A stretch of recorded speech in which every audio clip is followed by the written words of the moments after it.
barley ng ating mga products. Marami po guys. No? So, ang ganda po. Pwede nyo kayong pumunta dito sa ating office para mag-avail ng ating mga papromo ito. So, sobrang ganda at nakakatulong rin po. No? So, iba't ibang klase po yung products natin ng barley. So, meron tayong ube, meron tayong capsule, meron tayong juice, meron tayong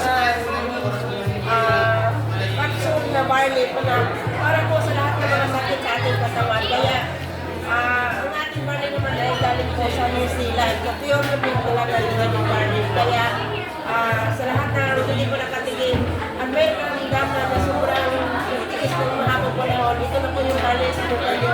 Dahil ito din nakagaling sa ating gama na, Twitter at sa mga ubo, sabon, ayan. So, yan po ang ating barley. So, guys, subukan nyo itong barley natin. Ayan. So, thank you and maraming